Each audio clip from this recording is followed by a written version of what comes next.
Thank you for joining us at the Roundtable. Brought to you by Community Education Arts, a nonprofit organization based in Noblesville, Indiana. I'm Alice Cavanagh-Scober, President of CE Arts. And I'm Sarah E. Morin, Secretary of CE Arts. Let's sit down at the Roundtable.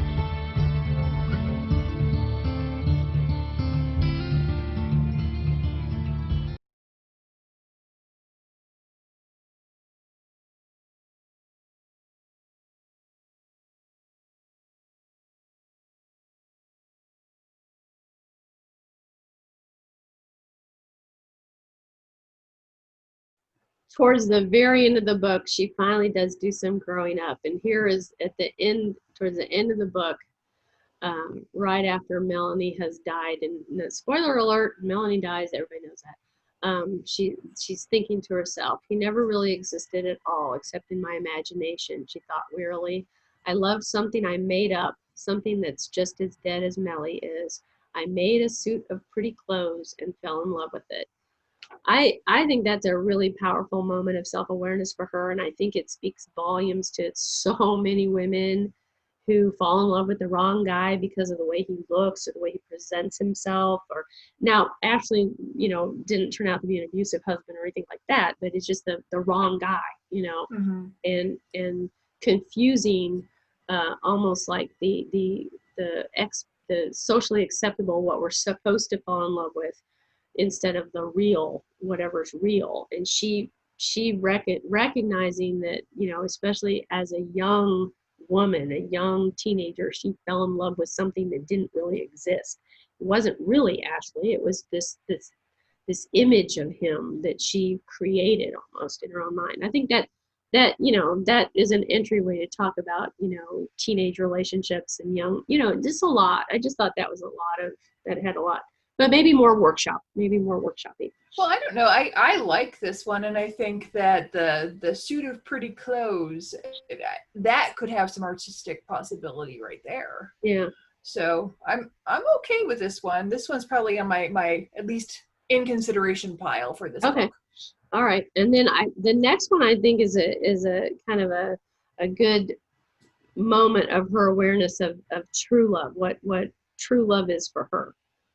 And it's also indicative that a lot of it's the moment she realizes that a lot of her, this is towards the end of the book, a lot of her actions and behavior and choices have been made out of fear. And this is the counter to that almost. Suddenly she felt strong and happy. She was not afraid of the darkness or the fog, and she knew with a singing in her heart that she would never fear them again, no matter what mists might curl around her in the future. She knew her refuge. She started briskly up the street towards home, and the blocks seemed very long, far, far too long. She caught up her skirts to her knees and began to run lightly. This time she was not running from fear. She was running because Rhett's arms were at the end of the street. This is when she realizes that he's been there for her and knows her and is her refuge. She can be herself with him. And this entire book is one of the main themes is this is a woman who cannot be herself in her society, with her friends. There are only two people that accept her for who she is. Melanie and Rhett.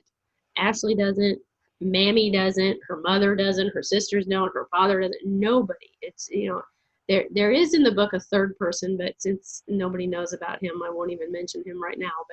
But this is the moment where she realizes the love of her life. She's married to him. She's been married to him. They've literally had, two pregnancies together, a living child and one that didn't, she had a miscarriage, but this is the moment. It takes the entire book for her to figure this out. It's really a big moment. And I love that it allows this strong, independent woman to acknowledge that he is her refuge and he is her safe port in the storm, because he accepts her for who she is and always has.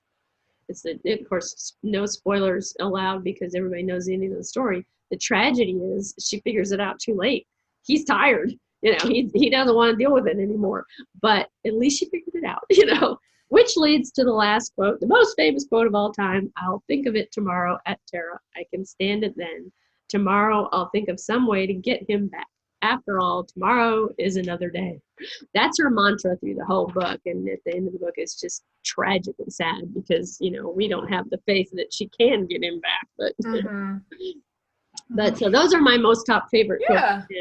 And, it would be very hard for me to say which I think would be best for our NICE project. I think all of them are good in a lot of ways with workshops and in comparison to each other and to the other passages we've talked about from the other 3 books. So what are your thoughts on your favorites? Okay, 4 favorites. That's I was going to say top 3 or 4. So the first one is I Wish to Heaven I Was Married, where she's attacking the yams. Yeah, I really like that because that shows so much of her personality.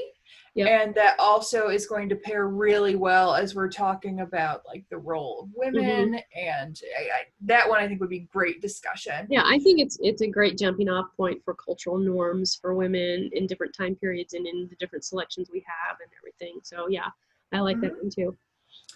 Next one I have the one that begins when she arose at last and saw the black ruins of 12 Oaks. I like that one because of just that attitude of persistence. I think that can relate to our current situation with the COVID-19. I think that like the sensory details of the heavy basket, the black ruins. I think that one has some good potential for the creation of art. That one is probably my favorite one for our purposes because it's an entryway into so many of our various themes, and I think it also works with our other books, in a way we can talk about them all. And I also admit that is the one quote that I feel the common perception of this book, and it's hard to talk about the book and not the movie because more people have seen the movie than read the book. But the common perception, this is the quote that starts that conversation of the common perception is not accurate for this historical, this fiction story set in a historical time period. This is the one where we know this main character is rejecting that past that is, pre-Civil War South, So I like it very much because of that and because of all the imagery and everything that you said about, relating to some of the other choices we have and everything, other books. So next one I like is the one that begins with a thrill and then she's referring to Melanie. Those 2 are probably my top 2, but go ahead. What's the next one? Yeah, and the next one is he never really existed at all except in my imagination. I must have made him up. Yeah, that one. I love that one, but I'm not as thrilled with it in terms of this year's project as the other 3. I think the other 3 are stronger in terms of being able to do more with them and work more stuff. So. Should we pause those and go back to the beginning and go to Jane Eyre and then work our way, because we had a couple, I think we had a couple of options for all of our books so far, right? Yeah.